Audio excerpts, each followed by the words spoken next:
Assalamualaikum warahmatullahi wabarakatuh. Halo guys, perkenalkan nama saya Rosita Sari dengan NIM AK220015. Pada video kali ini saya akan memberikan edukasi tentang PMS. Apa sih itu PMS? Yuk, tonton terus videonya sampai selesai.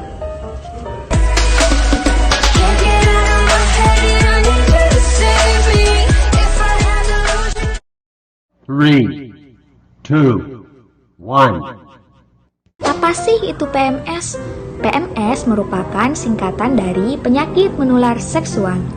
PMS didefinisikan sebagai penyakit yang disebabkan karena adanya invasi organisme virus, bakteri, parasit, dan kutu kelamin, yang sebagian besar menular melalui hubungan seksual, baik yang berlainan jenis maupun sesama jenis.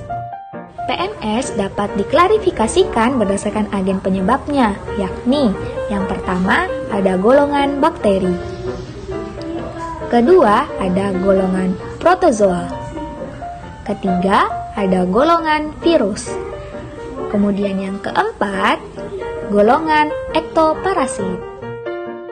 Ada yang tahu macam-macam penyakit menular seksual? Ada? Oke.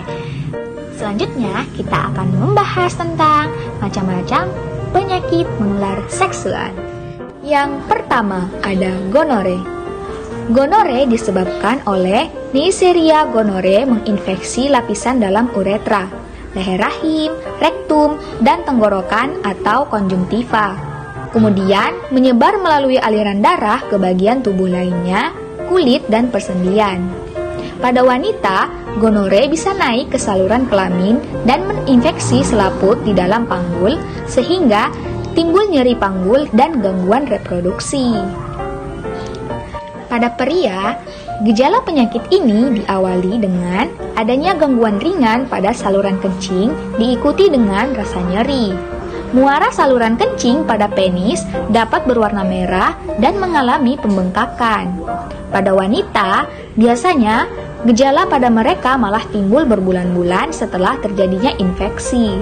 Namun, memperlihatkan gejala seperti nyeri waktu BAK, keputihan, dan demam. Yang kedua, ada sifilis atau raja singa.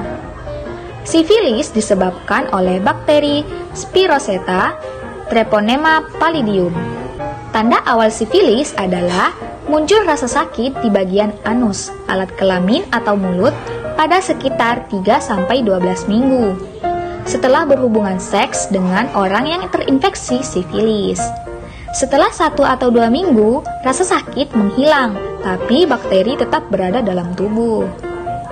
Kemudian, sekitar 6-12 bulan setelah infeksi, tahap kedua terjadi.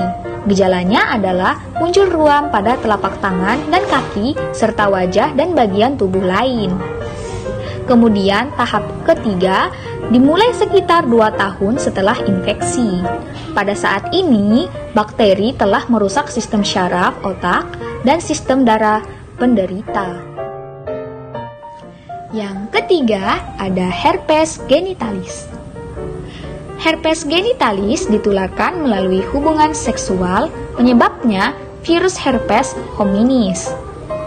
Gejalanya berupa bintik-bintik kecil atau vesikel yang sangat sakit, kadang sembuh sendiri dalam waktu kira-kira 10 hari, kadang demam dan berulang atau kambuh, terutama pada orang dengan hygiene kurang baik. Yang keempat, kondiloma acuminata. Penyakit ini disebabkan oleh virus DNA golongan papovavirus, yaitu human papillomavirus. Penyakit ini sering disebut dengan jengger ayam. Penyakit ini berbentuk seperti bunga kol, bertangkai kasar, kadang seperti kutil, terutama pada orang yang hygiene kurang baik, sering ditularkan karena hubungan seks. Yang kelima, ada chlamydia. Chlamydia disebabkan oleh bakteri Chlamydia trachomatis. Pada wanita, kebanyakan tidak menimbulkan gejala atau gejalanya samar-samar. Gejala yang mungkin mengindikasi klamidia adalah debit cairan lebih dari biasanya, nyeri saat buang air kecil, pendarahan abnormal di antara 2 periode menstruasi atau setelah berhubungan seks, nyeri saat berhubungan seks, kemudian nyeri perut. Pada pria yang terinfeksi klamidia seringkali mengeluarkan cairan seperti susu dari uretra. Jumlahnya tidak selalu banyak. Gejala lain adalah buang air kecil yang menyakitkan. Sekitar 1/4 pria yang terinfeksi tidak memiliki gejala infeksi klamidia, tapi dapat menularkan infeksi ke pasangannya tanpa disadari. Yang keenam, ada Candidiasis vagina. Penyebab penyakit ini adalah jamur karena hubungan seks, tapi dapat menular melalui media lain seperti celana dalam, handuk, dan lain sebagainya. Kemudian gejala. Gejala pada laki-laki yaitu gatal pada zakar dan saluran kencing sering tidak menimbulkan gejala. Kemudian gejala pada wanita, yang pertama ada gatal luar biasa pada vagina dan kemaluan luar. Kedua, keputihan seperti bercak kepala susu. Yang ketujuh, ada HIV atau AIDS. HIV adalah singkatan dari Human Immunodeficiency Virus. HIV adalah nama virus yang menyebabkan AIDS. Jadi, bisa dibilang bahwa HIV adalah penyebab dan AIDS adalah akibatnya. Salah satu penularan HIV adalah melalui hubungan seksual. Virus HIV hanya hidup dalam cairan tubuh seseorang yang telah terinfeksi, terutama di dalam darah, air mani, cairan vagina, air susu ibu, dan cairan ketuban. Virus HIV tidak terdapat pada cairan tubuh seperti keringat, air mata, dan air liur. Nah, sudah tahu kan macam-macam penyakit menular seksual? Selanjutnya, kita akan membahas pencegahan dan pengobatan penyakit menular seksual. Yang pertama, kita akan membahas pencegahan penyakit menular seksual. Adapun pencegahannya, yang pertama, hindari melakukan hubungan seksual dengan lebih dari 1 orang. Yang kedua, rutin menjaga kebersihan vagina. Yang ketiga, selalu gunakan alat pengaman.